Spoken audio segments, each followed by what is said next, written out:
It was supposed to be another ordinary afternoon, the kind where the air feels heavy but harmless. I was sitting near the window, counting the seconds between my partner's temper and my silence. I had learned to live between those seconds. They were the only moments I could still call mine. Then it happened. A sound so sharp it tore through the walls. My child's voice, cracking with fear. "Mama! They're beating Mama." For a moment, I did not even recognize the voice. It was too desperate, too raw to belong to the same little boy who used to hum lullabies to his toys. I stumbled toward the doorway, half blind with panic, half afraid of what waited outside. The street was burning in sunlight.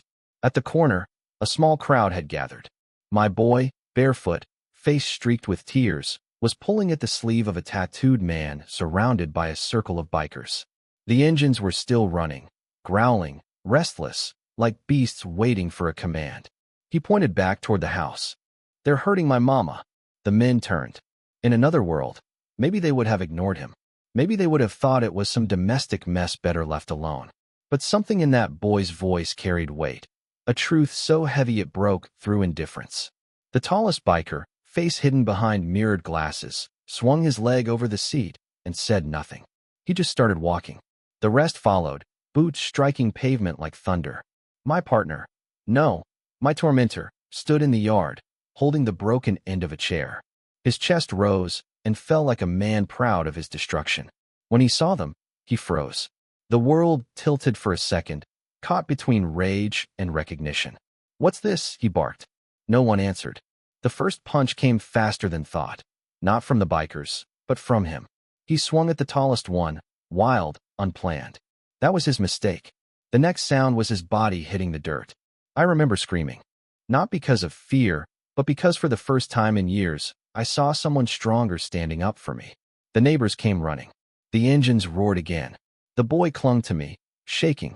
And in that storm of shouting, metal, and dust, I felt something I had not felt in years: safety. But safety, I would learn, comes with a price. By the time the sirens arrived, the bikers were already surrounded. Police drew lines, neighbors filmed with their phones. My partner, bleeding but alive, pointed at them and shouted, "They tried to kill me." I wanted to speak. My voice broke before the words could form. The officers looked confused, one of them whispering into his radio while another cuffed the man who had saved my life. My boy screamed again, "You're arresting the wrong man." The officer looked at him with pity, not understanding. That moment, that small glance of disbelief, burned itself into my memory. Because that was the instant I understood, this was not just about survival anymore. It was about truth. And truth, in the eyes of law, is never simple. As the bikers were pushed into the police van, one of them turned his head toward me. For a brief second, his eyes met mine through the chaos. Calm, knowing, unafraid. He mouthed a single sentence before the door slammed shut. "Tell them what you saw." And that was the beginning. Of the trial. Of the reckoning. Of everything I never thought I would survive to face again. The police van rolled away, carrying the only people who had stood up for me. The Engine's echo faded, leaving behind the kind of silence that bites. My child's fingers were still clutching my sleeve, knuckles white, eyes wide with disbelief. I wanted to tell him everything would be all right, but the words felt like lies, and I was done with lies. The officers asked questions I could not answer properly. My lips moved, but my voice came out fractured, stammering between truth and fear. I saw the same neighbor who used to borrow sugar now whispering into an officer's ear. In their eyes, I was not a victim. I was the reason for the commotion.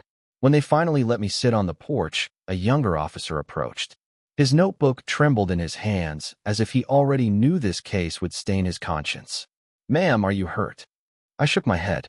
Pain had become something invisible long ago. He hesitated. "Your husband says those men attacked him without reason. Is that true?" The word husband cut through me like a blade. I wanted to correct him, to say monster, but my voice cracked. "They saved my life." He wrote something down but avoided my eyes. Truth without power is just noise. Hours later, when the dust settled, I saw the chair still broken on the ground, half buried in dirt. It looked almost symbolic, the last piece of my obedience lying shattered. That night, my son could not sleep. Every sound made him flinch.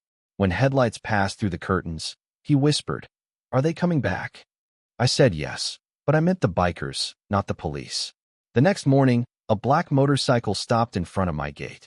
The same tall man who had met my eyes during the arrest stepped off, still in the same leather jacket, but now without the mirror shades. His eyes were tired but calm. "They let me out," he said. "The rest are still inside. Self-defense case. They need a witness." His voice carried no anger, only resolve. I asked, "Why did you come back?" He shrugged. "Because your kid looked me in the eye and said I was a hero. Heroes do not run from truth." That sentence rooted itself in my chest. I wanted to cry, but tears felt undeserved. He handed me a card, a lawyer's number. "She fights for people like us. You will need her." Then he turned away. When he started his bike, my son ran out. "Wait, what is your name?" The man paused. "Derek." The engine roared to life again, and he was gone. I dialed the number on the card that evening. A woman's voice answered, steady, sharp, the kind that cut through confusion. "This is Attorney Reeves." "Who is calling?" "My name is—" I stopped. Saying my name out loud felt dangerous, as if it could summon the past. "I am the woman from the biker case." There was a pause. Papers shuffled. "You mean the assault case against Derek Cole and his crew?" "Yes." "I have been expecting your call," she said. "They saved your life. Now you will have to save theirs." The way she said it left no room for hesitation. 2 days later, I stood inside her office, small, cluttered, walls lined with photos of clients she had defended. Reeves looked older than her voice sounded, with silver hair tied back and eyes that missed nothing. "Tell me everything," she said. "But do not make it pretty." I told her about the years of silence, about the broken plates, the bruises I learned to hide, the way my son learned to read moods instead of bedtime stories. I told her about that afternoon, the scream, the bikers, the sirens, the handcuffs. By the time I stopped talking, my throat burned. Reeves leaned back. "The prosecution will try to paint Derek as violent.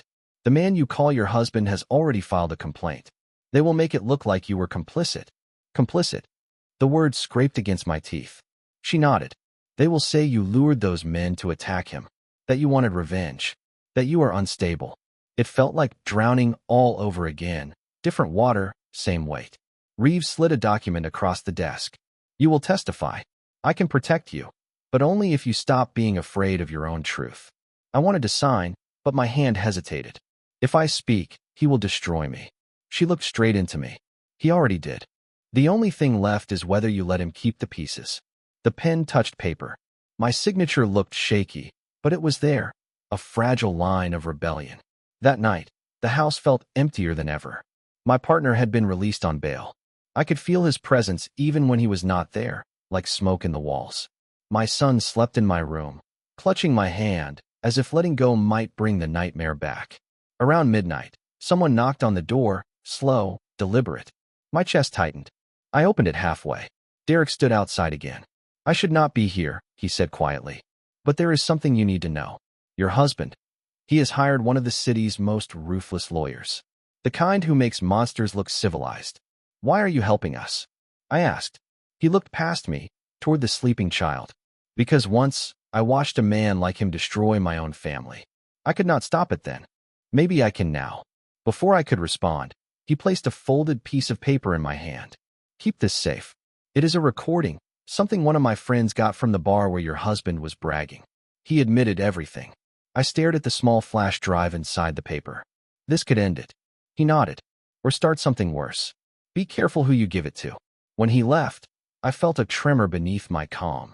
Not fear, but awakening. For years, silence had been my shield.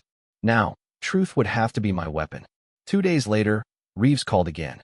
"The preliminary hearing is set. The bikers will face assault charges, but we can argue self-defense if we prove prior abuse." I told her about the recording. There was a pause long enough for my heart to miscount. "Do not send it," she said. "Not yet. Bring it to court personally. If the other side learns you have it, they will twist it before the judge ever hears it." The day of the hearing, I stood outside the courthouse. The building looked like every place I had feared in my life. Tall, cold, unforgiving. My husband walked past me with his lawyer, smirking, whispering something that made the guards look away. Derek arrived in chains, escorted by officers. He still carried that same calm stare. When he saw me, he nodded once. A quiet reminder that courage can be silent too. As the hearing began, the prosecutor painted him as a violent stranger, a thug who attacked without provocation. When Reeves rose to speak, her tone was ice. Violent men do not run toward danger to protect a crying child. They run from it. The room shifted. The judge's eyes flicked toward me. We will need the witness testimony. My pulse roared. I stepped forward. Every step felt like walking out of a long tunnel of shame. I took the oath and met the judge's gaze. My child screamed for help, I said. Those men came. They did what the law failed to do for years. They stopped the violence. The courtroom fell silent. Even the prosecutor looked uncertain. But I could see in my husband's eyes that this was only the beginning.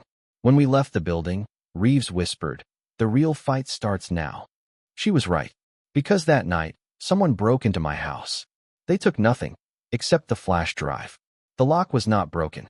The doorframe was not splintered.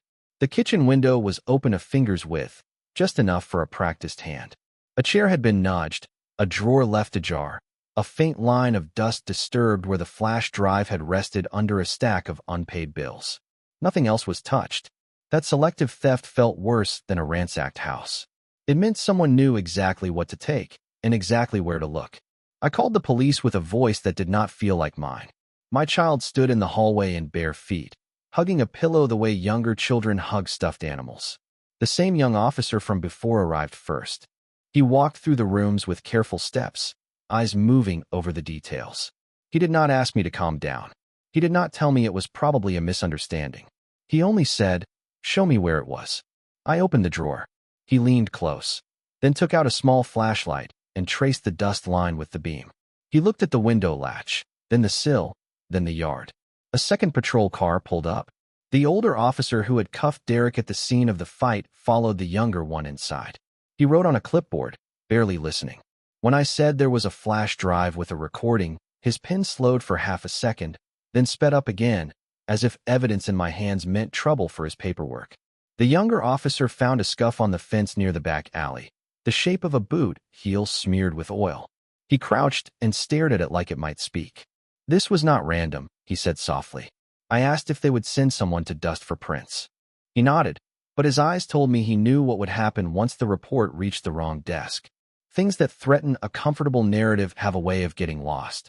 After they left, the house felt thinner, as if a wind had moved through the walls and taken part of me with it. My child asked if the bikers would go to prison. I wanted to say no.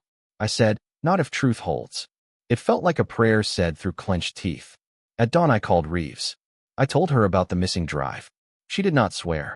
She did not gasp. She only asked, "Where did you keep it?" I told her. She exhaled through her nose. "We will move as if the other side knows you had it. That means they may try to claim chain of custody issues, even if we recover another copy. Do not tell anyone outside this call that you had it. Not your neighbor. Not any officer who is not the detective in charge. Not a friend. Silence protects you now." I asked if there was another copy. She said, "There can be another source, but it will not be easy." I heard filing cabinets open on her end. "We can subpoena the bar's surveillance if it exists and if it has not been erased. That will require speed and pressure. I will file today." I walked my child to school as if the sidewalk were made of glass. Every parked car felt like an eye. The crossing guard asked if everything was all right. I said yes because it was safer. On the way back, I stopped at the neighbor's door. He had a camera above his porch light, the type that catches more than it should. He opened the door in a robe, holding a mug. He had been the one whispering to the officer on the day of the fight. He forced a smile that did not reach his eyes. "I need your door camera footage from last night," I said. I did not plead. I did not yell. I kept my voice level because I had learned that even tone opens more doors than tears. He looked up at the little black lens, then back at me. "I do not want trouble," he said. "You live next to trouble," I answered. "You already have it." He shifted on his feet and scratched his cheek. "I will check," he said, and shut the door. I stood there long enough to see his silhouette move to the tiny monitor inside. The door stayed closed. I left a note under the mat with my number. By the time I reached my own porch, I saw a shape on my step. A small envelope with no name. I picked it up and felt the thin weight of paper. Inside was a photograph of my living room taken from outside, through the window gap, on the night of the break-in. The angle was slightly tilted, as if captured fast. In the corner of the frame, a hand in a dark glove reached toward the drawer. A ring glinted on the little finger, flat and square, like a family crest. I took the photo straight to Reeves. Her office smelled like old books and coffee that had boiled one too many times. She studied the picture with a magnifier. "This was slipped to you by someone who wants distance," she said. "That ring will matter. Details like that do not hide well." "Do you think it was my husband?" I asked. She did not answer right away. "He does not climb fences. He pays others to climb fences." She set the photo down. "A private investigator, a security contractor, or someone inside a system that should not be for hire." The words made me cold from the throat down. I told her about the older officer and the way his pen slowed for half a second. She closed her eyes for a beat, then opened them with a new decision behind them. "I will file an emergency petition for a protective order today," she said. "We will also push the subpoena for the bar recordings. If the owner is scared, we will ask the court to seize the footage before it disappears." "What if it already disappeared?" I asked. She looked at the photograph again. "Then we hunt for the next thread. People who brag leave trails. Cards at the bar. Tabs with names. A server who remembers words spoken too loudly for a crowd that wanted to be impressed." On the way out of her office, I saw Derek's name on a whiteboard with a hearing date under it. My husband's name was on another line, tied to a note about the complaint he had filed. The two lines looked like rails that would meet in a crash. That night, the neighbor called. He said his camera showed a figure at my fence at 2:13 a.m. He said he would not email the file, but I could come and watch. I went with a notebook in my pocket and my comm wrapped around me like a coat. He met me on the porch and led me to a small screen in his entryway. The image was grainy. The figure moved like a person who had practiced not leaving a trace. But when the intruder's head turned for a split second, the porch light from the house across the street caught the side of the face. Not a full face. Enough for recognition by memory. There was the ring again, a flat square on the little finger. The intruder wore a cap pulled low and a jacket with a faint stitched emblem on the sleeve. Not a brand logo. Something like a shield with letters inside. The tape ran for 30 seconds, then ended as the intruder moved out of frame. "Can you give me a copy?" I asked. "I do not want my name in court," he said. "It will be there anyway," I replied. "Cameras do not testify. Owners do." He flinched. "Let me think," he said. "I have children." "So do I," I said, and left before my voice broke. When I reached my gate, I saw a sedan idling down the street. The driver's window lowered 2 inches. A man in a suit looked out without turning his head. He did not wave. He did not glare. He only existed there like a promise. The car rolled away with the patience of someone who believed time was on his side. Reeves called at dawn. "We got the order. He cannot come near you or the child. He will test the edges of it. He will send others to test them too. Document everything. I am sending a process server to the bar with the subpoena. I am also sending a letter to his lawyer demanding preservation of any digital records in their possession. That letter will not stop a shredder, but it will set a trap around the people who feed it." After the call, I opened my old laptop and searched for the emblem I had seen on the sleeve. I did not know the exact letters, so I typed combinations until my eyes hurt. A private security firm popped up after an hour, a shield with 3 letters inside. All clean lines, all patriotic colors. Their website was full of staged photos and tight smiles. Under the team page, a familiar jawline smiled back at me without the cap, the same shadowed face from the camera angle, now lit and proud. The biography said, "Former investigator." The ring on the little finger flashed in the headshot. He wore it like a badge. I printed the page and took it to Reeves. She barely glanced before pulling a legal pad toward her. "We will not accuse him outright," she said. "We will put him under oath and ask a series of questions that force a choice between perjury and admission. If he lies, we tighten the net. If he speaks, we follow the line he gives us." "What about the recording?" I asked. "Without it, the fight becomes word against word." She opened a folder and slid a small envelope across the desk. My breath caught. Inside lay a second flash drive, the same make, the same dull metal. "Derek had a backup," she said. "He anticipated a theft. He did not tell you because the fewer who knew, the safer it stayed. He asked me to hold it until I could control the moment of presentation. We will not be careless. We will not hand it over for them to claim it is tainted. We will play it in court, under oath, with the judge watching and the record running." My knees went weak with relief and anger at the same time. Relief because the words that could burn away lies still existed. Anger because this was the game. Truth had to thread needles while lies kicked down doors. Reeves leaned in. There is a risk. If the voice on this drive is as clear as Derek says, the other side will move to exclude it. They will claim illegal recording. They will say the chain is broken. We will argue moral necessity, public interest, and a series of exceptions that live inside case law like hidden rooms. The judge will listen. The judge may not love us. The judge may still let it in. I nodded. My hands had started to tremble, and I did not try to stop them. She pressed a card into my palm. I am assigning a victim advocate to you and your child. You will not be alone in the hallway outside court. You will not sit in the same row with him. You will not wander through that building without someone beside you. We fight in the open. We do not drift. On the way home, the same sedan from the night before appeared in my mirror, 2 car lengths back. I turned right, then left, then right again. It never closed the gap. It never fell away. I pulled into a grocery store lot and parked between a delivery truck and a battered hatchback. The sedan idled at the far end, then slid past the exit without stopping. It was not surveillance to collect information. It was rehearsal to plant fear. When I reached my porch, there was a new envelope. No name. No smear of oil this time. Inside was a single page torn from a legal pad. 6 words in block letters. You talk, he walks, they fall. I stood with the note and felt something settle inside me that was heavier than fear and sharper than rage. They wanted to make me choose between the bikers and my child, between truth and safety, between silence and a life I could live with.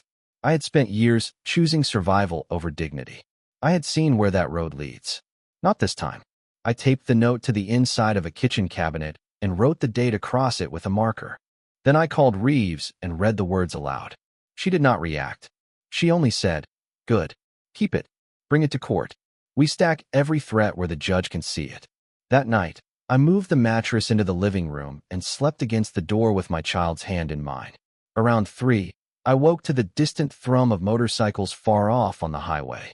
The sound rolled over the rooftops and faded into the dark, steady and low, like a promise. I closed my eyes and pictured Derek's calm stare in chains. I pictured a courtroom where the truth would have to fight for air. I pictured the square ring catching light for the last time under cross-examination. I did not pray. I counted breaths until morning.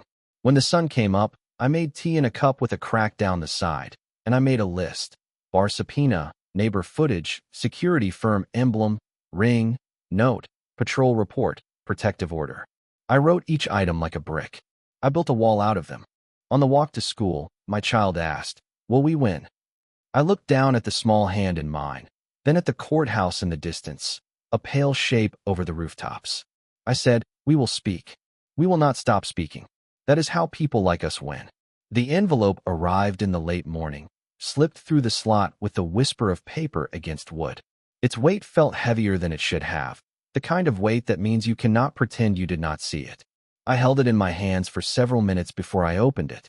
Inside was a single sheet stamped with the county seal, State versus Derek Cole et al., and beneath it, witness summons. It was not a request. It was an order. The date printed in bold letters was 10 days away. My stomach tightened. 10 days to face every shadow I had spent years trying to live around. I called Reeves. She said, "We knew this was coming. Now we build our strategy." Her voice carried that mixture of calm and fire I had started to rely on. "The opposing counsel has filed motions to suppress the recording and to question your credibility. We will dismantle both. But I need you sharp, and I need you honest.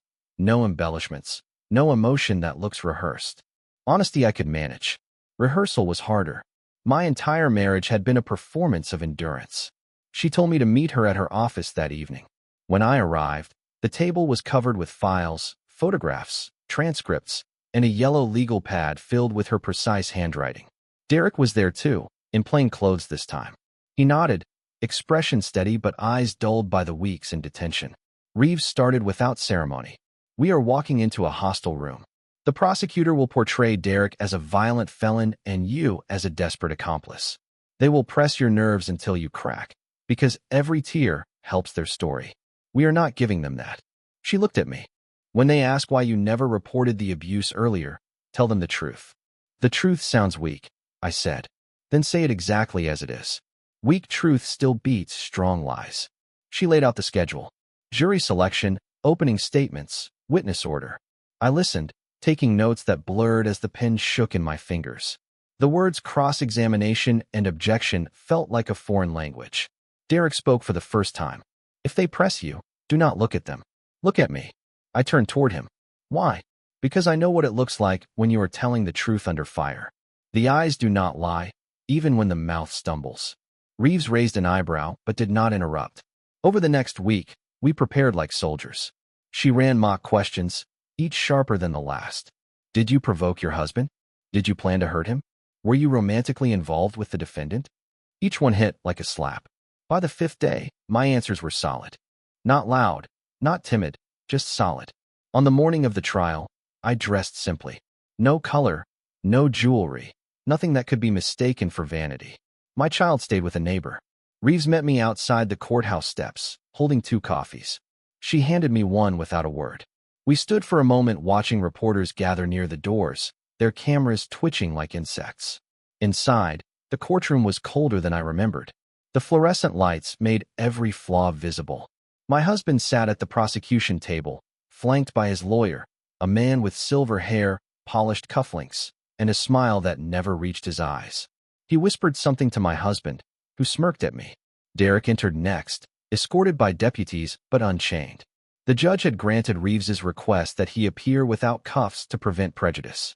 He carried himself like someone used to bad rooms. The sight of him gave me a small pulse of steadiness. When the session began, the prosecutor stood.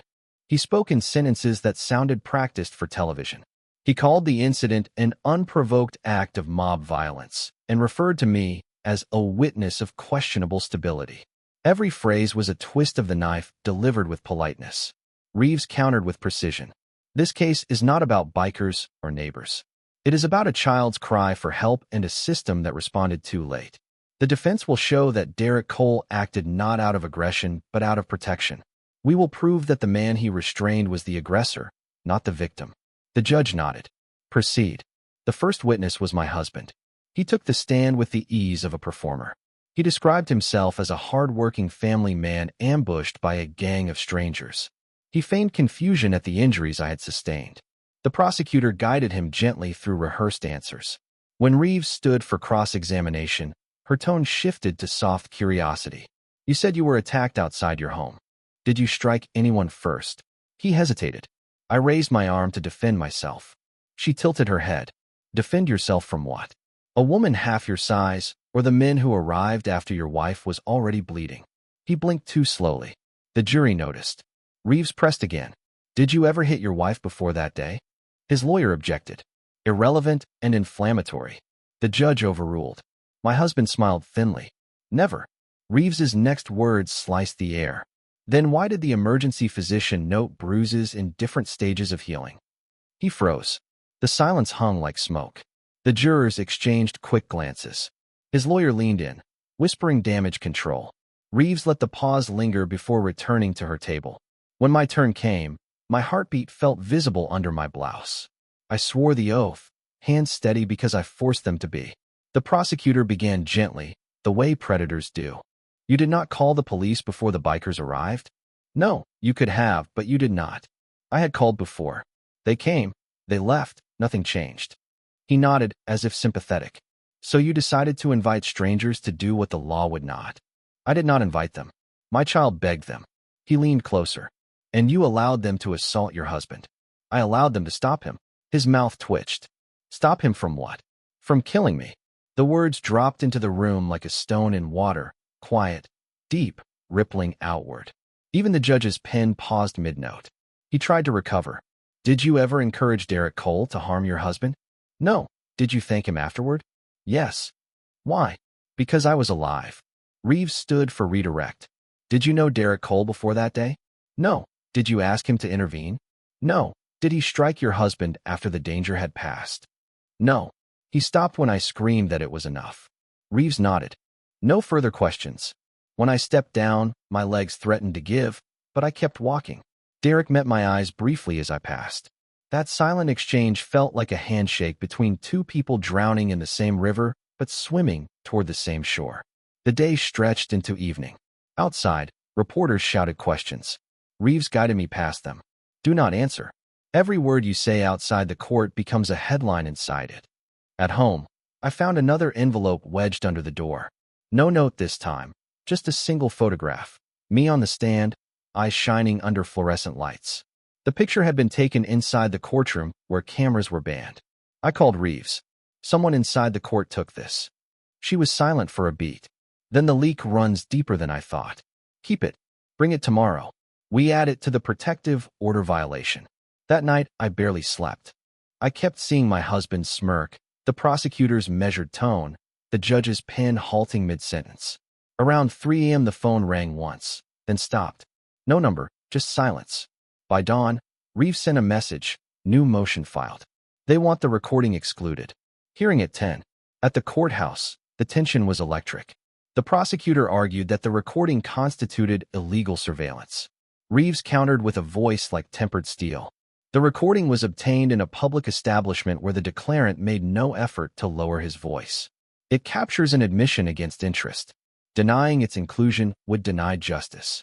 The judge leaned forward. Play it. Reeves plugged the flash drive into the courtroom monitor.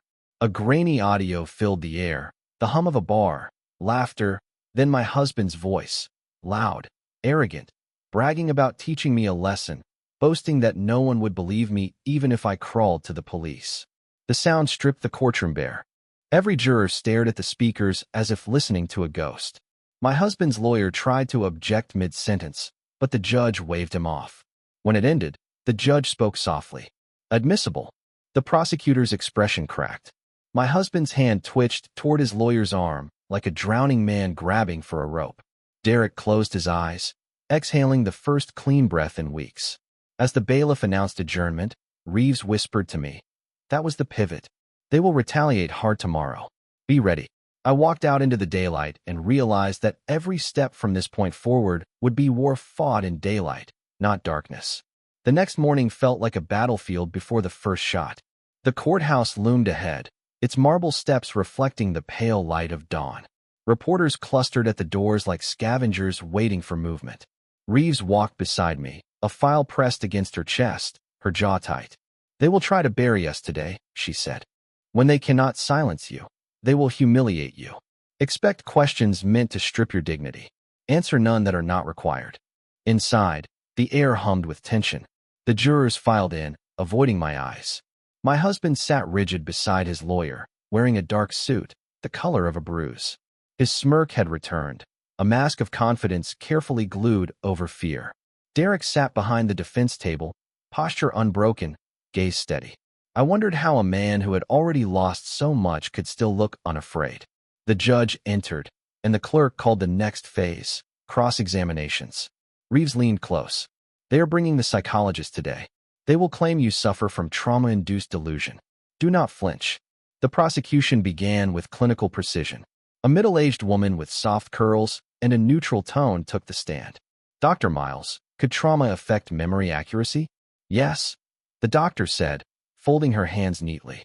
"In prolonged abuse cases, victims can misinterpret events, project aggression where there is none. Would such distortion make it difficult to determine who initiated a violent act?" "It could, yes." The words slid into the room like oil. The prosecutor nodded gravely. "In your professional opinion, could the witness have imagined the level of danger she described?" Reeves stood immediately. "Objection, speculative." "Sustained," the judge said, but the damage was done. The idea had been planted. When Reeves cross-examined, she dismantled the illusion piece by piece. "Dr. Miles, you have not met my client, correct?" "No." "You have not examined her, spoken to her, or reviewed her therapy records?" "That is correct." "Then your opinion is theoretical?" "Yes." Reeves smiled thinly. "Thank you. That will be all." The prosecutor's next tactic was worse. He called a neighbor, a man from 2 houses down. He described hearing motorcycles, shouting, chaos. His version blurred cause and effect. He said he saw Derek swing first. My throat tightened. Reeves scribbled something on her notepad and slid it to me. "Let him finish. He will trap himself." When cross-examination began, she asked, "You said you saw Mr. Cole strike first?" "Yes." "At what point did you step outside?" "When I heard yelling." "Did you see the child?" No. Did you hear the child's cry for help? I heard noise. She leaned closer. So you stepped outside after the altercation had already begun, correct? He hesitated. Maybe. I am not sure. That uncertainty means your testimony cannot establish who struck first, can it? His mouth opened, closed, then opened again. I suppose not. Thank you. The jury scribbled notes. The prosecutor's jaw tightened. By midday, the courtroom lights seemed harsher. My son's name appeared on the witness list next. I felt my pulse thudding against my ribs. Reeves leaned in. You can ask to excuse him, but if we do, they will say we are hiding the truth. I looked at the small figure sitting with the advocate in the hallway. He wants to speak, I said. The bailiff called his name. He walked to the stand, smaller than the microphone, but his back straight. The clerk helped him with the oath. The prosecutor smiled gently, the same false kindness predators wear. Can you tell us what you saw that day? He swallowed hard. I saw my mama crying.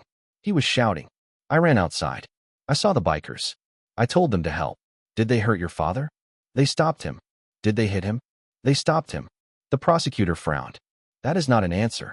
My son met his eyes, voice trembling but clear. I do not care how you say it. They stopped him. The room shifted. The jury's faces softened. Even the judge looked away for a second. Reeves did not smile. She simply placed her hand on the table like an anchor. When court recessed for lunch, I stepped outside for air. A reporter shouted, "Do you think the bikers went too far?" I kept walking. Another asked, "Is your husband guilty?" The words sliced through the crowd like thrown stones. Reeves pushed through beside me, her voice low. Do not feed them. They survive on scraps of pain. We ate in silence inside her office, sandwiches neither of us tasted. When we returned, the prosecution revealed its weapon. A man in a suit with a familiar insignia on his sleeve entered the witness box, the same emblem from the break-in video. My breath caught. Reeves's pen froze. He introduced himself as a private security consultant. I was hired by the victim's legal team to assess threats after the incident, he said smoothly. During my assessment, I found no evidence of prior abuse in the residence. No police reports, no restraining orders. Reeves rose. Did you search the hospital records? That was not part of my contract. Did you speak to the responding officers about previous calls? No. So you were saying there were no official records, not that there was no abuse. He hesitated. I am saying there was no evidence. Reeves stepped closer. And yet you have been seen near my client's home at 2 in the morning. Care to explain that? The man blinked once, the only crack in his perfect armor. I conduct night patrols. Reeves held up the photograph of the break-in. This is you, correct? His lawyer objected, but Reeves pressed on. The ring on your finger matches the one visible here. Do you deny it? He remained silent. The courtroom murmured. The judge's gavel struck. Order. Reeves lowered the photo slowly. No further questions. The man left the stand, his eyes sliding away from mine. I could feel his hatred like a pulse in the room. As the day closed, the judge announced that closing arguments would begin tomorrow. My husband's lawyer stood, voice calm, rehearsed, dripping with poison. Ladies and gentlemen, this case is not about abuse. It is about chaos. My client was assaulted by vigilantes who took justice into their own hands. The witness wants you to believe her fear excuses lawlessness. But fear does not change the law. Reeves rose. Her words came measured, deliberate. Fear does not change the law, but the law should never be blind to fear. The law exists to protect those who scream and are not heard. This case is about who listened. Derek Cole listened. That child cried, and he acted when others would have turned away. If that is lawlessness, then mercy itself is a crime. The courtroom fell silent. The judge dismissed us for the day. Outside, the sun had begun to set, painting the courthouse steps in a dull amber glow. Derek was escorted out another door, but our eyes met through the crowd. He nodded once, slow and certain, like a man who already knew the verdict but refused to fear it. As I reached my car, I saw a figure standing by the curb, the same security man. He raised his hand, a small motion that could have been a wave or a warning. I turned away, forcing my breath steady. That night, I found another letter under my door. This one bore no threats, no photographs. Only 4 words written in firm ink. They will call you next. The handwriting was unfamiliar. I did not know if it was a threat or a promise. But either way, it was true. The next morning, I would be the final witness. And for the first time in my life, I was not afraid to speak. The courthouse looked smaller the morning I took the stand again, as if the building itself had grown tired of holding so much pain. Reporters still gathered at the gates, but their questions sounded quieter now. People sense when a story is turning. Reeves walked beside me, her briefcase clutched tight enough to leave marks on her hand. "Stay steady," she said. "Whatever happens today, we own our truth." Inside, the benches were packed. The prosecutor's expression had changed from smug to restless. My husband sat stiff, jaw clenched, eyes darting between me and the defense table. Derek sat straight-backed, wearing the same expression he had worn since the first day, calm, unreadable, waiting. The judge entered, and the bailiff called the room to order. Defense may call its next witness. Reeves stood. The defense calls Derek Cole.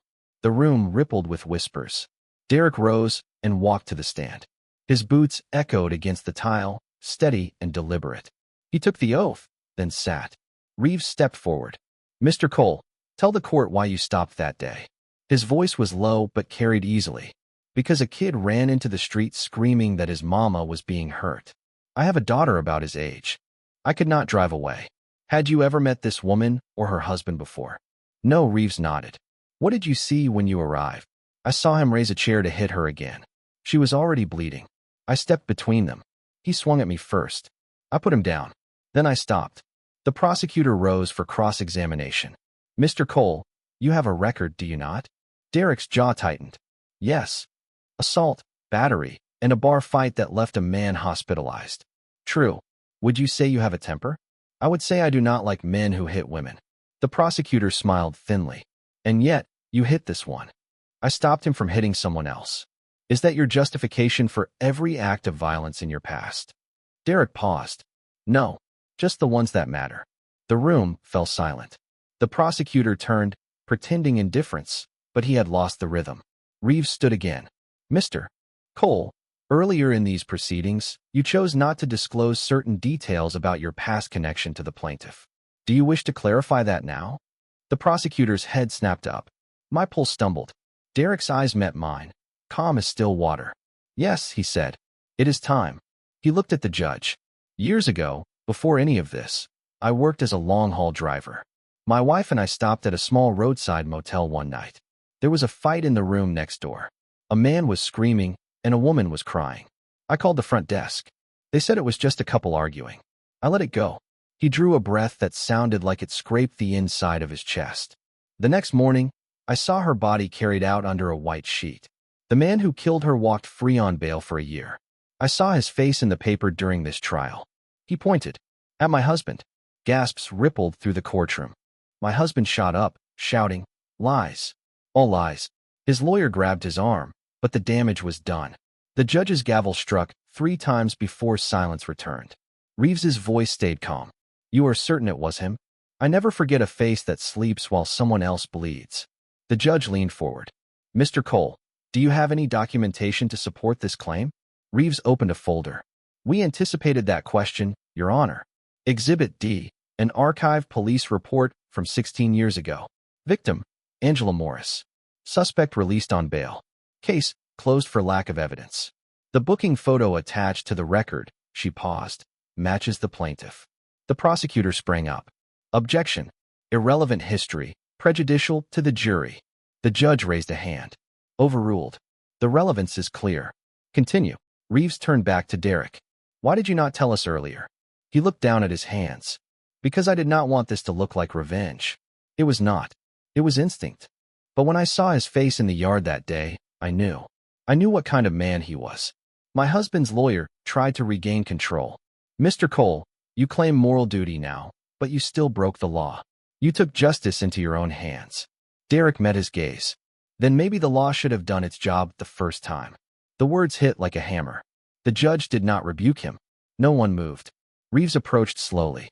"Mr. Cole, you mentioned a daughter. How old is she?" 14, he said. "Does she know where you are now?" "She writes me letters. I do not answer until I know what truth costs."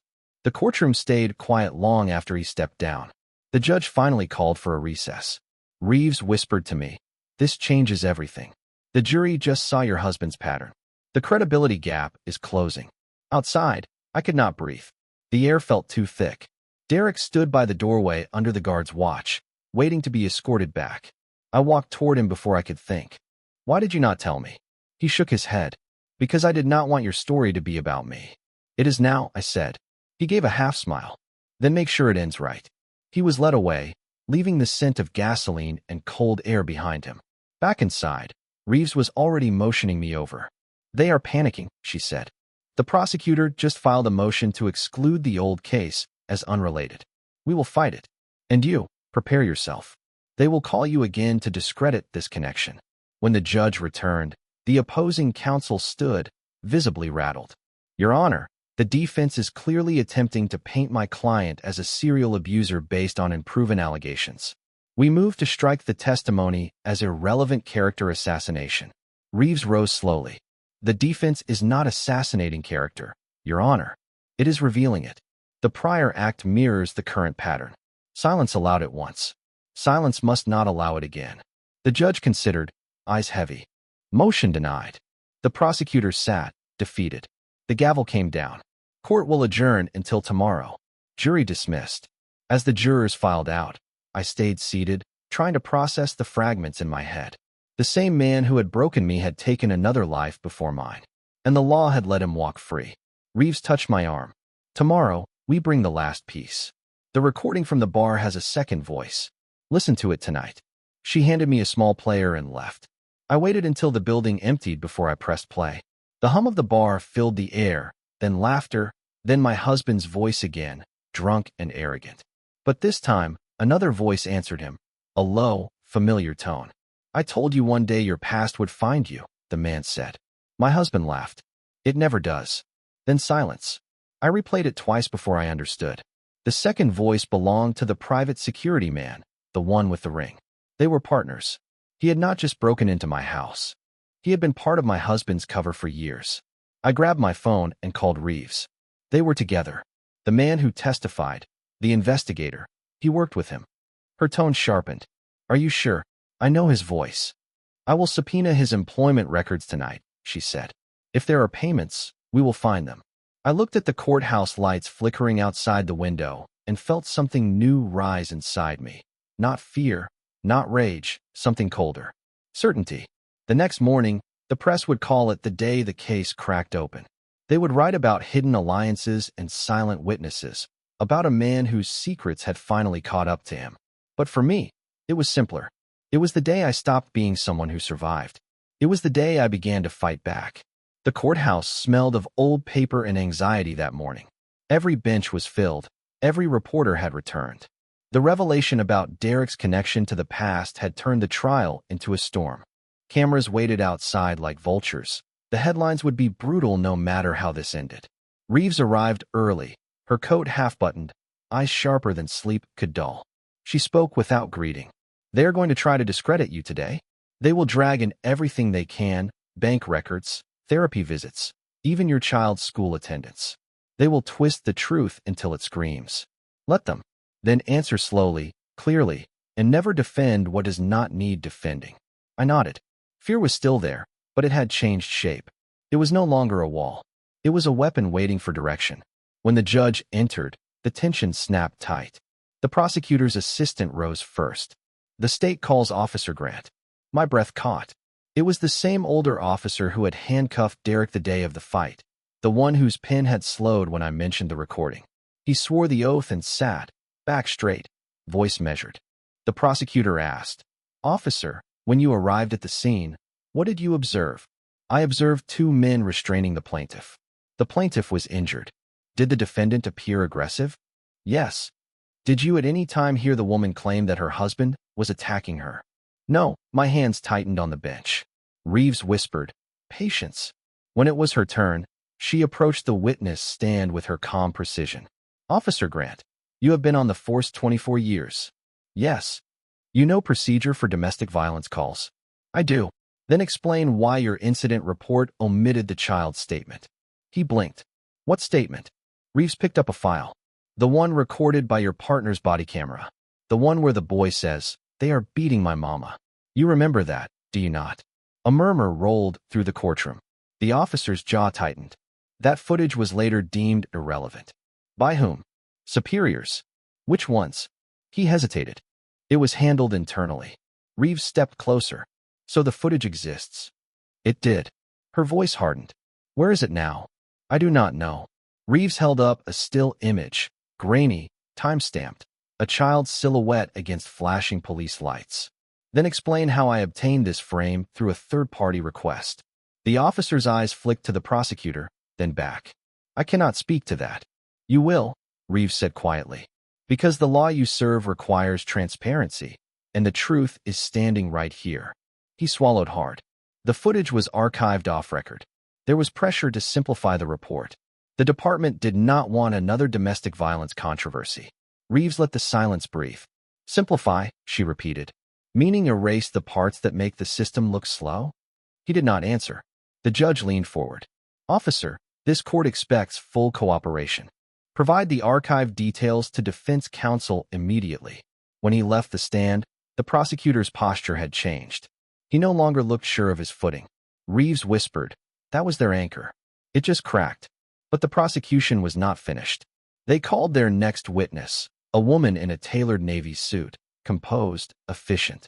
Your Honor, the prosecutor said, the state calls Ms. Sarah Klein, legal representative for the security consultant previously mentioned. My heart sank. The man with the ring had not come himself. He had sent his mouthpiece. She began smoothly. Our client denies any involvement beyond professional duties. Allegations of trespassing are unfounded. The photograph submitted is inconclusive. Reeves rose. Then let us make it conclusive. Does your client acknowledge wearing a ring with an engraved crest? Klein hesitated. Yes, a family heirloom. Does he acknowledge working for the plaintiff prior to this case? No formal employment contract exists. Informal payments? None that we are aware of. Reeves turned toward the bench. Your Honor, we subpoenaed the bank statements last night. May I approach? The judge nodded. Reeves handed over a packet. Exhibit F, transfers from the plaintiff's account to the witness's consultancy, 5 deposits, unreported, totaling $42,000 over 2 years. The courtroom exploded. Reporters scribbled furiously. The prosecutor's voice rose. Objection, new evidence without notice. Reeves stood firm. Notice was impossible. These records were deliberately concealed through third-party routing. The defense obtained them less than 12 hours ago through emergency motion. The judge scanned the documents. Overruled. The payments are admitted. Klein's composure cracked. Those were retainer fees. Reeves pounced. For what? Night patrols? Or to erase evidence? Because on the night my client's house was entered, your consultant was recorded on video. Do you deny that? I have no comment. You will when the forensic team verifies the timestamp, Reeves said. The trap had sprung. The prosecutor's table erupted in hushed argument. Reeves leaned toward me. They will break formation soon. They have to. The judge called for a recess. Reporters flooded the hallway. I stayed seated while the bailiff cleared the room. My husband glared at me from across the aisle, veins standing at his temples. He mouthed, "You think you won." I did not answer. Outside the courtroom, Reeves spoke quietly. We forced the conflict into the open. The next step is to corner the security man himself. He will either lie under oath or confess to his role. Either outcome works. I nodded. They will not stop. They will try one last move. Desperation makes clever enemies stupid.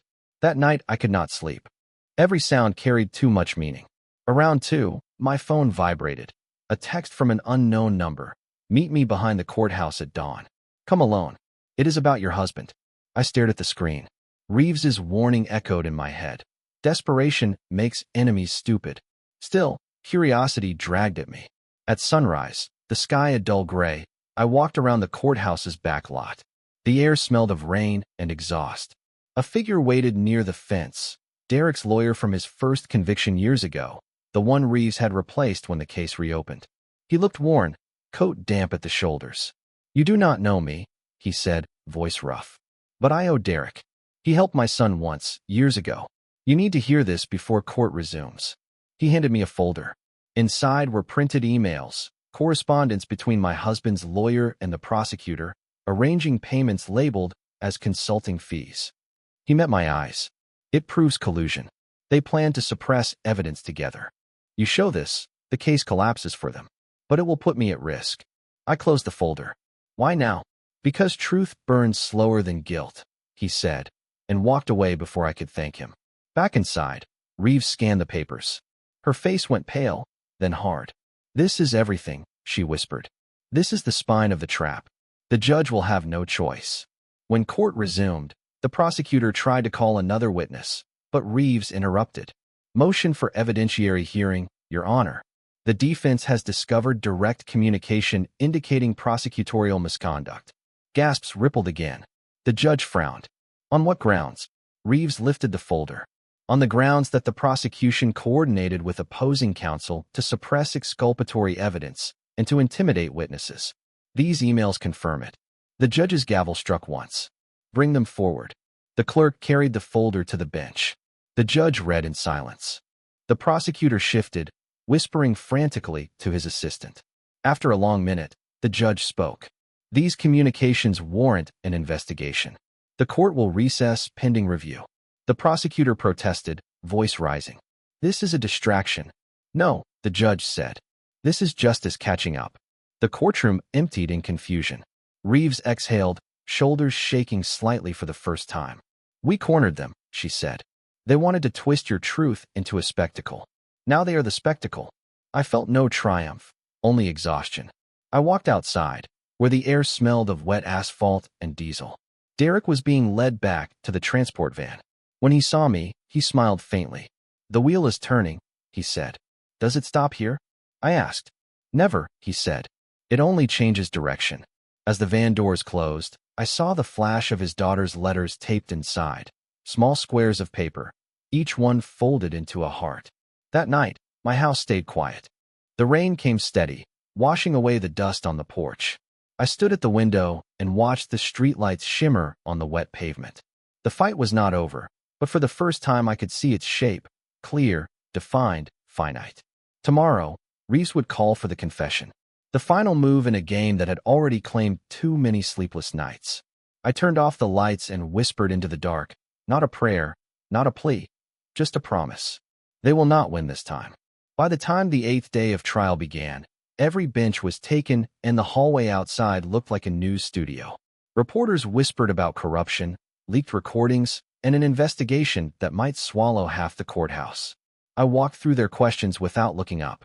Reeves moved beside me, her briefcase heavier than ever. They are desperate, she said quietly. When powerful men panic, they talk too much. Today we let them. Inside, the judge's expression told everyone he had read the emails. The prosecutor avoided his eyes. The bailiff called the room to order, and for a moment, the noise of camera shutters faded into the hum of fluorescent lights. Reeves stood first. Your Honor, the defense calls Officer Grant back to the stand. The same officer walked forward, shoulders bent under invisible weight. He looked older than the week before.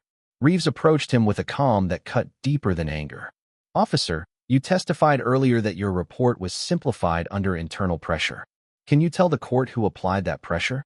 He hesitated, eyes flicking toward the prosecutor's table. I was told by my commanding officer, Captain Laird, that this case involved influential people. He said we should keep it clean. No children, no domestic angle. Did Captain Laird mention the plaintiff's lawyer by name? Yes. Did he tell you why? Because the lawyer had friends in the department. The judge leaned forward. You are under oath, officer. Are you stating that the plaintiff's counsel interfered with an active investigation? The officer swallowed hard. Yes, Your Honor. The judge's face hardened. Proceed. Reeves turned to the jury. There it is. The system bent, and when it bent, men like my client were punished for filling the space where justice should have stood. The prosecutor objected, but his voice had lost its authority. The judge overruled without looking up. Then Reeves said the words I had been waiting for. The defense calls the plaintiff to the stand. My husband walked slowly to the witness chair, chin raised, smile rehearsed. His lawyer patted his shoulder. He placed a hand on the Bible, swore the oath, and leaned back like a man posing for a photograph. Reeves approached with her quiet steps, a lion stalking in velvet. Mr. Hayes, you have described yourself as the victim in this case. Would you remind the court why you filed charges? He smiled faintly. Because I was assaulted by criminals. And before the assault, you were restraining your wife. I was preventing her from leaving. She was hysterical. Hysterical, Reeves repeated. Would you describe bleeding from the face as hysteria? He shifted. She fell. Did she also fall into the wall 3 times, as shown in the photographs? Objection from his lawyer, but the judge allowed it. Reeves stepped closer. 16 years ago, a woman named Angela Morris died in a motel outside Trenton. Police listed you as a suspect. Do you deny that? His composure cracked. That case was closed.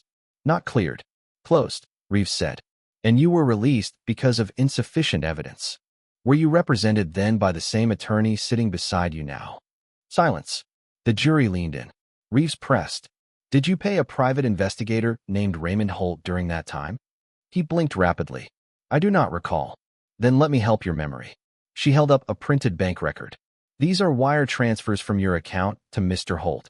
$42,000 in the last 2 years. The same man caught on video entering your wife's house and removing evidence. His lawyer jumped up. Objection. This is harassment. The judge's gavel struck once. Overruled. Sit down. Reeves leaned on the witness box. Mr. Hayes, were you aware that Mr. Holt and Officer Grant's superior, Captain Laird, share a joint business account? That money from your payments flowed through that account into the police department's auxiliary fund. He stammered. That is absurd. Reeves raised her voice for the first time. Then explain this email. She projected it on the courtroom screen. The prosecutor's assistant writing to the plaintiff's counsel. Our contact in the precinct says the footage has been handled. No child, no chaos. The room froze. My husband's face went pale, then red. He looked at his lawyer, who stared down at the table, silent. Reeves turned toward the judge. Your Honor, the defense moves to admit this as Exhibit G. Evidence of coordinated suppression and witness tampering. The judge nodded. Admitted. Reeves faced him again. Mr. Hayes, do you deny making this payment? He opened his mouth, closed it, then hissed. I will not answer further questions. Then I will remind you, Reeves said softly. You are under oath. He shifted in the chair. Sweat beaded on his forehead. The silence stretched until it broke under its own weight. He whispered. They said it would go away. They promised. Reeves's voice barely rose above a whisper. Who promised? My lawyer. Holt. The captain. And what did they promise? He exhaled, shoulders sagging. That no one would believe her. That the bikers would look like animals. That I would walk free. The words echoed in the courtroom like a verdict of their own. The judge sat back, expression unreadable. The prosecutor's face drained of color. Reeves turned to the jury. There is your confession. No coercion. No editing. Just truth finally cornered. His lawyer tried to object, but the judge cut him off. Enough. Mr. Hayes, you will remain seated. The court will recess for 10 minutes. The bailiff let him out, hands trembling. The jury looked dazed. Some of them avoided my gaze. Others held it, sympathy shining in their eyes. In the hallway, Reeves leaned against the wall. He folded faster than I expected. It sounded like he knew he was already finished. I said. He was. But his confession opens more doors. There will be charges for tampering, conspiracy, perjury. The department will burn before this ends. I looked through the glass at the street outside. The same place where this all began, where my child had screamed for help. Then let it burn, I said. When court resumed, the judge's voice carried a new gravity. Given the confession and the evidence presented, the court orders an immediate inquiry into the conduct of both the prosecution and law enforcement. The charges against the defendants are hereby suspended pending review. Reeves exhaled. Derek sat back, eyes closed. The room erupted into noise, reporters whispering, lawyers murmuring, camera flashes like lightning. The judge struck the gavel. Order. Until further notice, Mr. Hayes will be remanded into custody. The court will reconvene for sentencing once the investigation concludes. 2 officers stepped forward to cuff him. For the first time in years, I saw fear on his face. Not the performative anger that filled our home, but real fear, sharp and human. As they led him past me, he turned and said, You think this fixes everything? I looked straight at him. No, it fixes enough. He was taken away. Outside, the sky had turned gray again, heavy with rain.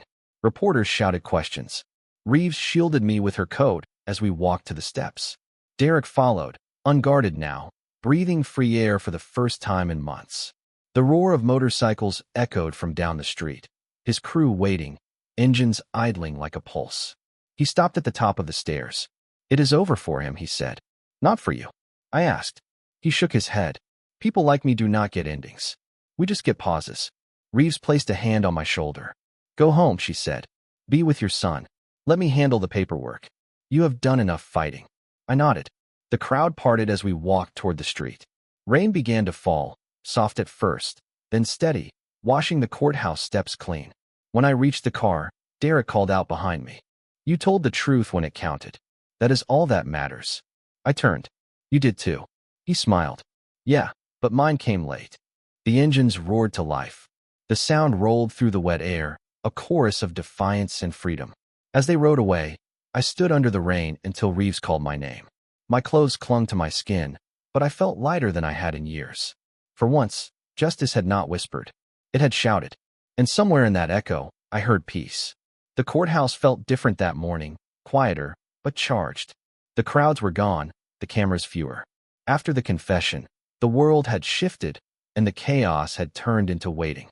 The corridors smelled faintly of disinfectant and old wood polish, the scent of endings. Reeves walked beside me, her voice low. "Today is not about winning. It is about closing the circle." The investigation cleared Derek and exposed everything else. "The judge will read the verdict, but you already know it." I nodded. I had not slept much in the week since the confession. My son slept through the nights now, but I did not. Every sound of the house settling felt like the memory of footsteps. Even in peace, old fear echoes. When we entered the courtroom, Derek was already there, seated beside Reeves. His face looked older, lines carved deeper by weeks of tension. Across the aisle sat my husband, or what remained of him, a man stripped of arrogance, wrists bound, eyes sunken. He had traded his designer suits for county orange. His lawyer was gone, replaced by a public defender who avoided eye contact. The judge entered. The bailiff called the room to order. "In the matter of the state versus Derek Cole et al., verdict day." The words hung in the air like a ritual. The clerk read through the procedural details, motions, filings, withdrawn charges. The rhythm of bureaucracy dulling the edge of human wreckage. Finally, the judge spoke. After reviewing testimony, evidence, and the confession entered into the record, the court finds Derek Cole and co-defendants not guilty on all charges. The words felt unreal at first. Not guilty. For a second, there was silence, then the sound of my own breath breaking, a sound I did not recognize. Derek's shoulders loosened, his jaw unclenched. Reeves exhaled so softly that only I noticed. The judge continued, voice steady. "Furthermore, in light of the confession, the court finds substantial evidence of conspiracy, obstruction of justice, and witness tampering by the plaintiff, Mr. Hayes, and associated parties. The matter is referred to the state attorney for criminal proceedings." My husband's head dropped. His mouth moved, but no sound came out. The gavel struck once. Final, absolute. Court adjourned. Reeves turned to me. "It's done." I wanted to believe her. But endings rarely arrive as clean as verdicts. They leave fragments behind, old habits, invisible scars. I walked outside, sunlight stabbing through clouds, the air heavy with the smell of rain on pavement. Derek followed. The steps of the courthouse were slick. He stopped beside me, looking at the city stretched below, the streets wet and gleaming like rivers of glass. "You stood your ground," he said. "You gave him nowhere left to hide." I shook my head. "I just spoke. That is all it takes sometimes." A group of reporters started toward us, but Reeves stepped between, holding up a hand. "No statements. My clients have said all they need to say inside that courtroom." Her tone left no room for argument. Derek smiled faintly. "Still protecting people." She looked at him. "That is my job." He reached into his pocket and pulled out a folded letter. "My daughter wrote this for your son. She said kids who understand monsters deserve to meet kids who beat them." I took it carefully, the paper soft from being handled too many times. "Thank her for me." He nodded. "I will once I get home." The sound of motorcycles rolled faintly from the street. His crew waiting at the corner, their engines low, respectful. He started down the steps, then stopped halfway. "You know, I used to think justice was about strength. About who hit harder. Turns out it's just about who refuses to stay quiet." "Maybe it's both," I said. He smiled once, then walked away. The bikes roared to life, engines merging into one sound. Not noise, not threat, just motion. They turned the corner and disappeared. I stood on the courthouse steps, holding the letter, feeling the weight of years lift from my shoulders. For the first time, I did not feel watched. That night, the house was silent except for the hum of the refrigerator and the rain tapping against the windows. My son slept deeply, unafraid. I sat at the kitchen table, the verdict documents beside me, the letter from Derek's daughter unfolded in my hands. It was written in careful handwriting, a little messy around the edges. My dad says sometimes grown-ups forget that heroes do not wear capes. He says they wear scars and still keep going. I think that's true. I read it twice before the tears came. They were not the same kind of tears I had known before, not from fear or shame, but release. In the weeks that followed, reporters came and went. Headlines shifted from scandal to politics, from victims to heroes, from truth to distraction. The world kept moving, as it always does. The department faced inquiries. Officers were suspended. The captain resigned. My husband's trial for obstruction began in another courtroom, smaller, less crowded. I did not attend. Reeves called after the first day. He pled guilty, she said simply. He will serve time. I thanked her, though gratitude felt small compared to what she had given. A few months later, I took my son to the countryside. The noise of the city had become too full of ghosts. We found a small place, a cottage with cracked paint, a garden that needed patience. He helped me plant flowers along the fence. When he asked what kind they were, I said, the kind that grow back no matter how rough the winter. Every evening, we sat on the porch watching the sun dip behind the hills. Sometimes I caught the sound of distant engines on the highway, low and familiar. I never looked to see them. I knew who it was, a reminder, a promise, a warning to the world that sometimes strangers still stop when a child screams for help. One morning, a package arrived. Inside was a small metal badge, scratched but polished clean. No note, just 3 engraved words, Ride for Truth. I pinned it to the inside of my coat pocket. Not to wear, just to keep close. When people ask what happened, I tell them as little as possible. That a child was brave. That strangers listened. That the law finally remembered its purpose. I never mention the fear or the nights of silence or the weight of waiting for justice. Some truths belong only to those who earned them. But sometimes, when my son falls asleep early, I walk outside, stand in the quiet, and let myself remember the sound that started it all. His cry cutting through the world like a flare in darkness. Mama. They're beating Mama. And the roar of engines that answered. That sound will never leave me. It is not noise. It is not memory. It is faith, proof that even when the world looks away, someone, somewhere, still hears. The wind moves through the garden. The flowers sway. The scars fade, but the story stays. Justice, I have learned, is not a verdict. It is a decision, to speak, to stand, to never again let silence win. The day we left the city, the air felt too still, as if it were waiting to exhale. Reeves had offered to help me move, but I told her I needed to do this part myself. She understood. She always understood. My son carried the last box down the steps, the same steps where I had once stood shaking, afraid to breathe. The court case had ended, the verdict sealed, the noise fading from headlines. But peace does not arrive with papers. It creeps in quietly, testing the walls before it settles. We loaded the car. The neighborhood seemed smaller now, the houses duller. Even the neighbors who had once stared from behind curtains looked away. Forgiveness, I had learned, was not something you owed to everyone.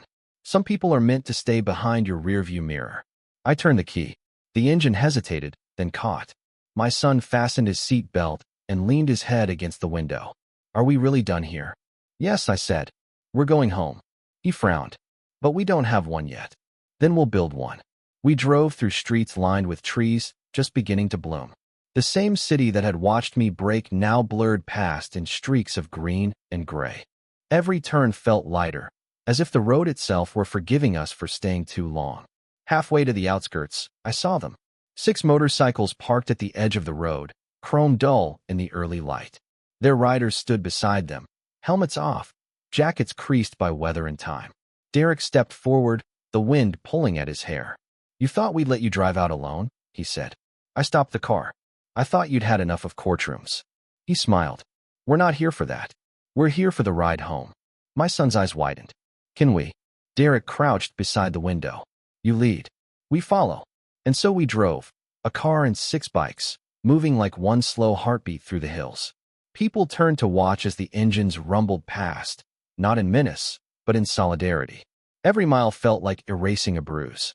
At the highway's edge, the bikers spread out, flanking the car on both sides. Derek rode ahead for a while, then fell back, his eyes meeting mine through the mirror. He lifted 2 fingers, a small salute, a promise. When we reached the town line, the sky had opened into gold. Fields stretched wide, the air smelling of wet earth and cut grass. I pulled over near an old wooden bridge where the river shimmered like glass. The bikers stopped behind me, engines idling low. Derek removed his helmet and rested it on the seat. This is where we turn off. You're heading west? I asked. He nodded. There's work there. People who still need someone to stand between them and the bad. I wanted to thank him, but words felt too thin. Instead, I stepped forward and hugged him. He froze for a moment, then returned it. A brief, awkward embrace that said everything language could not. Keep that badge I gave you, he said. It's not for decoration. It's for days when silence starts to sound tempting again. I nodded. I'll remember. He smiled at my son. Take care of your mom. I will, my son said solemnly. The bikers mounted their bikes again. Engines roared to life, 6 notes in harmony. They turned one by one onto the open road, disappearing into sunlight and dust. For a moment, the wind carried their sound back, deep, steady, alive, and then it was gone. We stood by the river until the noise faded completely. My son threw a pebble into the water. Will we ever see them again? Maybe, I said. But some people don't need to stay. They just show up when the world needs reminding that good still exists. We reached the new house that afternoon, a small place at the edge of a valley, with cracked steps and paint that flaked like old bark. It smelled of pine and possibility. The landlord had left the keys in the mailbox. No neighbors peeking, no whispers, no shadows that knew our names. Inside, the walls were bare. The silence felt different here, not heavy, not dangerous, just empty in the way things are before they fill with life. My son ran from room to room, calling out, "This one's mine," until his laughter echoed against the plaster. I unpacked slowly. The last box I opened was marked court. Inside were the verdict papers, Reeves's business card, and the badge Derek had given me. I set the badge on the kitchen shelf beside a small framed photo of my son, his face mid-laugh, the way I wanted to remember him at this age, free, unafraid. That night, we ate dinner on the floor, sandwiches, milk, and quiet. Outside, the frogs began to sing from the riverbank. I sat by the window and let the sound carry me somewhere peaceful. When the stars came out, my son fell asleep on the couch. I covered him with a blanket and stepped onto the porch. The air was cool, touched by the scent of rain. Far off, I heard what might have been thunder, or maybe it was the echo of motorcycles on some distant road. I closed my eyes. In the darkness behind them, scenes flashed. The scream, the broken chair, the sirens, the courtroom, the confession. Each one faded until only one image remained. A child running toward strangers, tears streaking his face, shouting for help. That cry had built a chain of events that none of us could have predicted. It had toppled lies, cracked open corruption, and reminded me that courage does not always roar. Sometimes it simply runs barefoot into danger and refuses to stop until someone listens. I whispered into the night. He listened. The wind rustled the trees in reply. Weeks turned into months. Reeves called sometimes to check in. Her voice carried both exhaustion and relief. "I took another case," she said once. "A woman in the city. Different story, same silence. I told her about you. Tell her she's not alone," I said. I did. My husband's sentencing came quietly, a short notice in the paper. 10 years for obstruction and assault. No appeals, no cameras, no applause. Justice, when it finally comes, does not shout. It just moves on. One evening, near the end of summer, I drove back to the bridge. The fields were green again. The sun sank low, turning everything to amber. On the guardrail, someone had scratched words into the metal. "Truth rides with us." I smiled. Derek had been here. Or maybe someone who understood what that meant. Either way, it was enough. As I turned to leave, I caught sight of my reflection in the car window.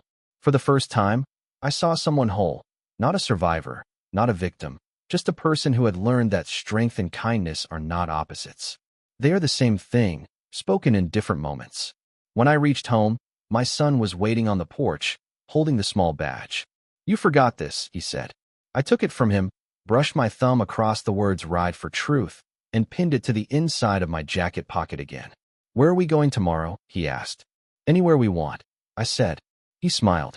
"As long as we come back here." "We will." That night, as the moon rose over the hills, I finally felt the quiet settle in my bones. Not the fragile quiet of fear, but the deep calm that follows after you have spoken every hard truth and survived its echo. The world outside whispered and hummed. Somewhere, far down the highway, an engine started and faded into distance. And in that sound, soft, steady, certain, I heard it again, the promise that began everything. Sometimes strangers on roaring engines carry the quietest souls. The letter from the state arrived on a gray morning that smelled like wet soil. I almost left it on the table, afraid it would pull me back into rooms with fluorescent lights and stiff chairs. I opened it anyway. The words were dry, but the meaning was not. A new unit had been formed to review buried domestic cases. Names I recognized were listed under investigation. A line near the bottom said I could submit additional material if I wished. I read it twice, then slid the letter into a folder marked with a single word I wrote by hand. Keep. I drove to the river bridge after lunch. The scratch on the guardrail was still there. Truth rides with us. That sentence had become a map. I leaned on the rail and watched water move under the boards, steady and unconcerned. For once, I felt the same. By evening, the house smelled like baked bread and paint. My son had pushed his bed against the window so he could see the moon. When he slept, I brought the small badge from the shelf and turned it in my hand until the metal warmed. The phone buzzed. A text from an unknown number.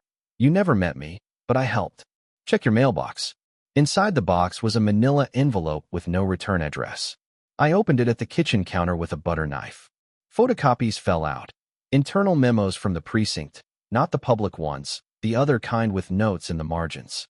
A sticky note on top carried 6 words in block letters. I could not carry it alone. I knew who had sent it before I reached the last page. The young officer from the first night had signed an affidavit and attached the archived path to the body camera files. He had typed out the sentence that had been removed from the official report. Child state's mother is being beaten. He had signed his name. He had dated it. He had stepped into the light. I called Reeves the next morning. She answered before the first ring ended, as if she had been waiting all night. I read the note to her and described the documents. She said the state would eat its own rather than choke on it. She asked if I wanted to add a victim impact statement to the file being prepared for the officer's disciplinary hearing and for the captain's arraignment. I said yes. Saying yes had become a habit that no longer hurt. A week later, Derek called from an out-of-state number. His voice sounded lighter, like air moving through open places. He said his crew had organized a ride in Angela Morris's name. They had contacted her sister, who had been alone with grief for 16 years and had not been believed either. There would be no speeches, just engines and a donation line for a shelter that kept its doors open when others closed them. He asked if I wanted to send a line to be read at the starting point.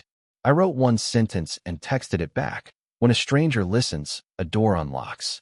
The guilt I had carried for not raising my voice in that motel years before was not mine to carry, but Derek still carried his. He sent a photo afterward. The road was a ribbon of chrome and denim. At the front, a small bouquet of white flowers had been wired to a headlight. The caption under the image read simply, "For Angela." The security consultant pled to a lesser charge and lost his license. The captain resigned and was indicted.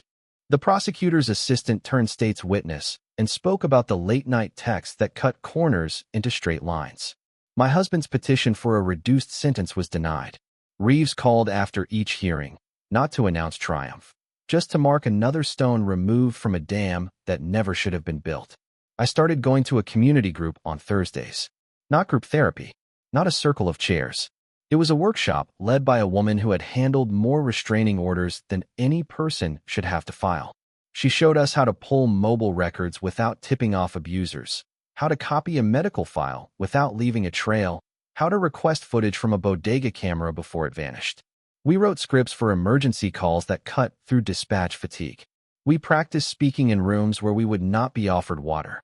On the last night of the month, she asked if anyone wanted to share their story for the organization's channel. I raised my hand. My voice did not shake. I did not use names. I did not use dates. I used exactly enough detail to help the next person who would sit in a kitchen like mine and wonder if a whisper could become a siren. A letter arrived addressed to my son, written in round letters with anxious care. Derek's daughter had drawn a cartoon of a tiny bike towing a giant heart. She wrote that fear can make people loud, but it can also make them brave, and that the trick is to choose which one you feed. My son taped it to his wall and started building a model motorcycle from a kit he bought with lawn mowing money. He painted it the color of rain-soaked pavement. One afternoon, the neighbor from our old street called. I almost let it go to voicemail. I answered on the second ring. I saw the article, he said. About the officer. About the captain. I should have done more. You gave me your camera footage, I said. You did not look away. I still hid, he said. You had children inside, I answered. You made a choice that kept them safe and did not leave us stranded. He was quiet, then thanked me. I hung up and realized forgiveness sometimes feels like a door closing softly on a room you do not need anymore.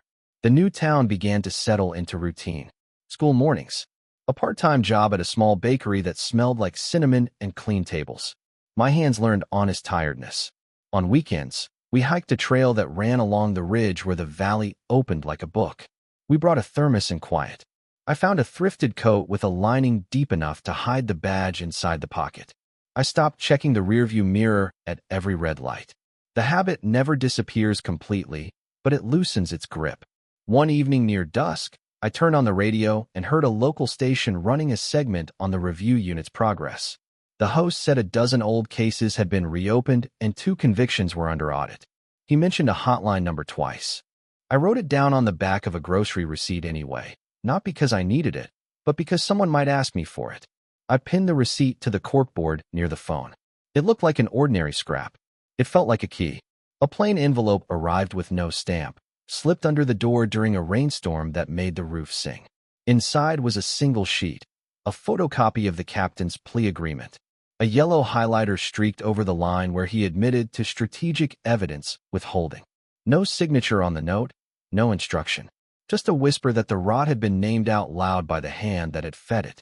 I slid it into the keep folder with the others and stopped expecting a return address on justice.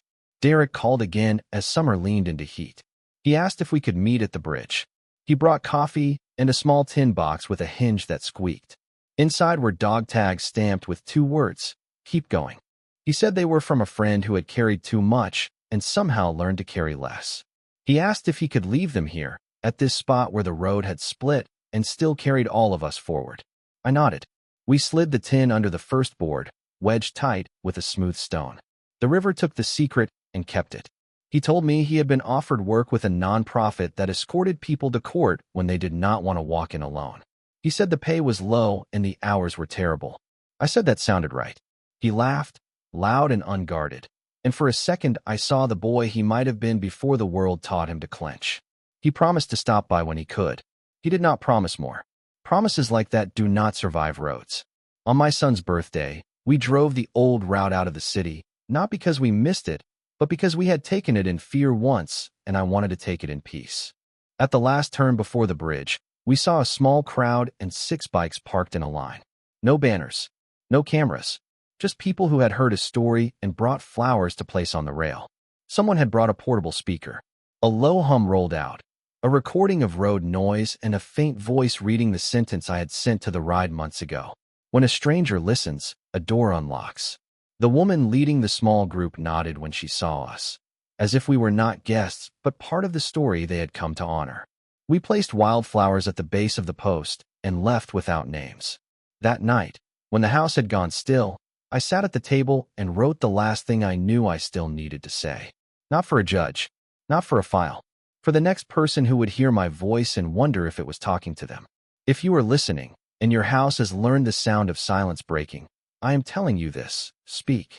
Speak once, speak twice, speak until the echo finds a wall it can climb.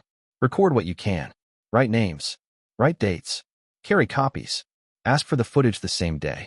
Find the person who will walk you inside, and sit beside you when the room goes cold. Do not let shame rent a room in your chest. Lock it out.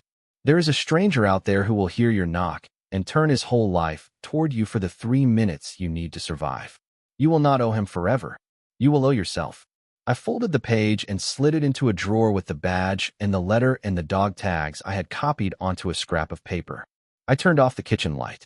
The house exhaled. Later, when the screen door clicked and the night air moved across the floor, I woke and listened. Far off, a single engine rose and faded, then rose again. I did not need to know whose it was. Some sounds no longer ask for names. They ask for choices. I chose sleep.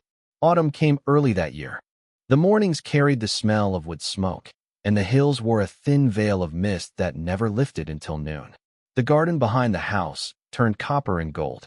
The flowers we had planted, the ones I promised would grow no matter how harsh the winter, bowed their heads and held their color anyway. I had stopped keeping count of months since the trial. Time had become something softer, less demanding. My son grew taller, his laughter steadier, his silences less haunted. Sometimes he asked about the people we left behind, the officer who came forward, the captain who confessed, Reeves, Derek. I answered what I could and left the rest for him to learn when he was old enough to understand that heroes are not built from perfection, but from persistence. One afternoon, as the light fell low, a letter arrived from Reeves. She had moved her practice out of the city, somewhere quieter by the coast. Her handwriting was sharp and familiar. She wrote that the review unit had reopened 12 more cases, and that she had taken on 3 pro bono clients who reminded her of me. At the bottom of the page, she had written, "You taught me that courage sounds like testimony, not applause." I folded the letter and placed it in the same folder marked Keep, the one that had become my archive of proof, pain, and survival. That night, my son asked if we could visit the bridge again before winter came. I said yes, and the next morning we packed 2 thermoses and a paper bag of muffins. The drive was quiet except for the hum of the engine and the rustle of leaves against the windshield. When we reached the bridge, frost clung to the rail where the words "Truth rides with us" had been carved. Someone had traced over the letters with fresh paint to keep them visible. We stood there for a long time, watching the water slide beneath the boards. My son set a single white flower down by the edge. "For Angela," he whispered. The wind carried his words away, but I believed they would reach where they were meant to go. As we turned to leave, a single bike appeared from the curve of the road, a black and silver Harley, engine low, headlights dim. Derek. He parked beside the bridge and lifted his helmet, his breath visible in the cold air. "You keep coming back," he said. "Some places deserve that," I replied. He smiled. "We started something you can't really finish." "Good," I said. He handed me a folded paper. "Ride list. Names of people the unit wants to honor next spring." Reeves sent it to me. I looked down. There were 18 names now, including the young officer's mother, who had died before she saw her son's courage. "That's a long list." "It'll get longer before it gets shorter," Derek said. "But it's a start." We drank coffee by the roadside, steam rising into the chill. He told me about the nonprofit he had joined, how they rode escort for survivors traveling to court hearings in rural towns, how the engine's noise scared off the men who still tried to follow. "Sometimes all people need is a wall that moves with them," he said. When we said goodbye, he reached into his jacket and took out something small wrapped in cloth. "For you," he said. Inside was a keychain shaped like a wheel, rough-edged but polished smooth in the center. The words "Keep Going" were engraved across the rim. "It used to be my wife's," he said. "She carried it until the end. Thought it might belong with someone who actually made it." I closed my hand around the metal. "I'll take care of it." "You already are," he said, then mounted his bike and rode off, the sound of the engine trailing into the distance until only the wind was left. On the drive home, my son asked if Derek was a guardian angel. I smiled. "No, just a man who decided to stop running from ghosts." That winter passed quietly. Snow came early, covering the roof in a soft blanket. The fireplace became our evening companion. We read books, baked bread that never quite rose right, and learned the art of small peace. Sometimes I woke in the middle of the night and listened, not for danger, but for silence. Real silence. The kind that means no one is coming through the door. In February, a letter arrived from the state again. The commission wanted to record my story as part of a training program for new prosecutors. They offered to send a videographer, but I said I'd come myself. Reeves would be there, they said. I took the train to the city. The courthouse looked smaller, as if time had peeled away its power. Reeves met me in the lobby, her hair streaked with gray now, her smile softer. "You ready?" she asked. "I think so." The room they led me into wasn't a courtroom, just a small conference hall with cameras and 24 young attorneys seated in neat rows. Reeves introduced me briefly, then sat among them. I spoke for an hour. Not from notes, not from memory, just from truth. I told them what it felt like to scream into silence. I told them how the system bends when comfort becomes more valuable than courage. I told them how strangers with engines louder than words taught me that justice sometimes rides in unexpected shapes. When I finished, the room stayed quiet for a long moment. Then one of the young lawyers stood. "How do you keep from hating the ones who let it happen?" I thought for a while. "By building something they can't destroy," I said. "A life that doesn't need their permission." Afterward, Reeves walked me to the station. "They'll remember that," she said. "I hope so." "They will," she replied. "Because you didn't sound like someone telling a story. You sounded like someone giving instructions." The train home cut through miles of frozen fields. The setting sun painted the windows gold. I held the keychain in my hand, its edges pressing into my palm, reminding me that holding on sometimes hurts but still matters. When I reached home, the house smelled of cocoa and cinnamon. My son had built a small model of a motorcycle from wood scraps. On the side, he had written 3 words in thick marker: "We keep going." That night, I placed the keychain beside it. I sat on the porch until the stars came out, the cold biting but welcome. The wind from the hills carried the faintest sound, a single engine rolling somewhere far away. Maybe it was Derek. Maybe it was someone else. It didn't matter. What mattered was that someone was still out there, moving, carrying truth down another road. I went inside and checked the folder one last time. The letters, the verdict, the photographs, the badge, the dog tags, and now Reeves's note. I closed it and slid it into a drawer, not to hide it, but to rest it. The fight was no longer mine to lead. It belonged to the next voice, the next witness, the next stranger who would refuse to stay silent. As I turned off the lights, I looked at my reflection in the window. The face staring back no longer looked like someone who had survived. It looked like someone who had lived. Outside, snow began to fall again, soft as ash, covering the path that led down the hill. In the distance, the river gleamed faintly under the moonlight, steady and endless. For the first time, I realized I wasn't afraid of what lay ahead. Because the road, the one that began with a child's cry and the roar of engines, was still out there, waiting. And somewhere on it, the truth was still writing.